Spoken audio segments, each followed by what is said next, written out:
Halo sahabat laut semua dimanapun kalian berada. Semoga sehat selalu dan damai sejahtera menyertai kita semua.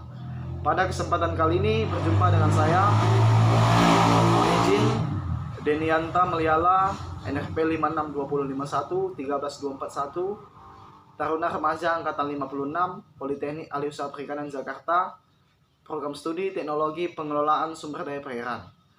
Saya akan mempresentasikan ide bisnis kelompok kami dengan menggunakan bisnis model kanvas untuk melengkapi tugas kewirausahaan 1 dengan dosen pengampu Kapten Aman Syaputra. Bisnis model kanvas ialah suatu kerangka kerja yang membahas model bisnis dengan disajikan dalam bentuk visual merupakan pas lukisan agar dapat dimengerti dan dipahami dengan mudah. Adapun ide bisnis yang kami diskusikan adalah lobster sos padang. Makanan hasil laut atau seafood merupakan sumber makanan yang kaya akan protein dan omega 3. Berbagai jenis ikan, udang, lobster, kepiting, dan kerang adalah beberapa contoh seafood yang sering dijumpai. Tak hanya enak, makanan hasil laut juga ternyata memiliki kandungan gizi yang baik untuk kesehatan dan kecantikan. Lobster sos padang merupakan makanan seafood dengan bumbu sos padang yang memang disukai banyak orang. Tidak hanya lobster, sos padang merupakan bumbu yang biasa digunakan untuk olahan masakan berbahan dasar lainnya, seperti udang, cumi, kerang, kepiting, dan lain sebagainya. Makanan yang dibumbui dengan sos padang merupakan makanan khas daerah Padang, Provinsi Sumatera Barat. Adapun BMC dari ide bisnis lobster sos padang meliputi sebagai berikut, yaitu 9 elemen. Yang pertama adalah key partners. Yang menjadi key partners dari ide bisnis ini adalah supplier bahan baku, yaitu berperan sebagai penyedia bahan baku dalam proses produksi hidangan. Yang kedua adalah Garuda Indonesia sebagai partner pemasaran promo dengan menunjukkan boarding pass. Dan yang ketiga adalah melakukan diskon dengan pembayaran kredit atau debit Citibank dengan berbagai transaksi digital lainnya. Elemen yang kedua adalah key activities.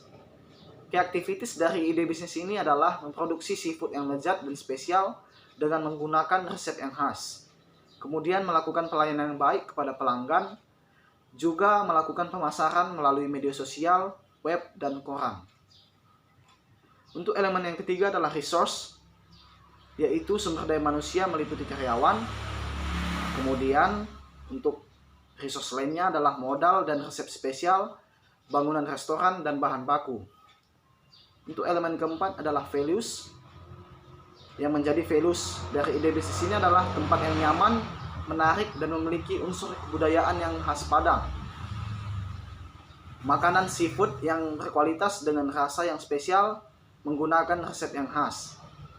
Kemudian pelayanan yang baik dan ramah dan penuh cinta akan membuat para pelanggan merasa bahagia saat menikmati hidangan dari lobster sos padang. Dan elemen yang kelima adalah customer relationship. Kami melakukan interaksi dengan pelanggan melalui media sosial untuk berbagi info promo, info event, dan bahkan share menu. Kemudian untuk elemen keenam adalah channel. Kami menanyakan kepada pelanggan atas pelayanan dan kualitas makanan yang disajikan untuk menjadi bahan evaluasi ke depannya dalam menjalankan ide bisnis ini. Kemudian kami membuka peluang kepada berbagai pihak yang ingin bekerja sama demi pengembangan ide bisnis ini. Dan yang ketujuh adalah customer atau pelanggan. Yang menjadi target pelanggan dari ide bisnis ini adalah ekonomi menengah ke atas, kemudian para pecinta seafood dan makanan khas Padang.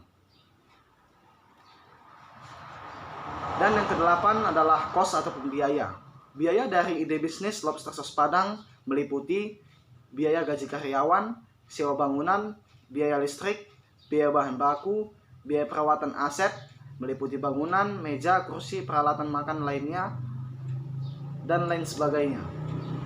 Kemudian yang kesembilan adalah revenues atau keuntungan.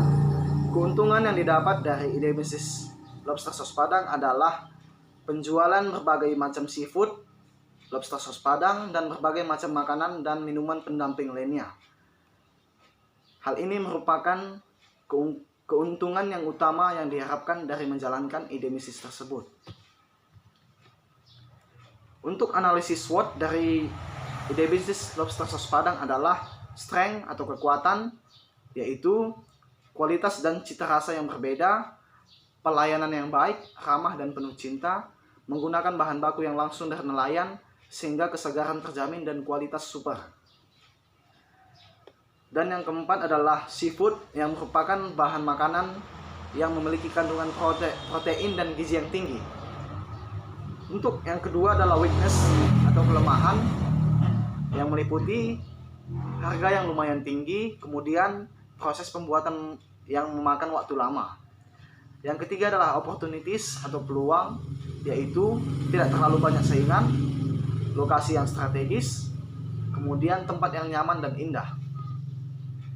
Dan yang keempat adalah threats atau ancaman, yaitu akan memunculkan pesaing baru yang akan menciptakan kompetisi berwirausaha. Berikut adalah salah satu hidangan yang dari ide bisnis lobster sos Padang yang kami diskusikan dari kelompok ini. Bejat sekali bukan? Sekian presentasi dari saya. Bila ada kesalahan dalam menyajikan materi tersebut, mohon maaf dan terima kasih. Sampai jumpa di video-video berikutnya.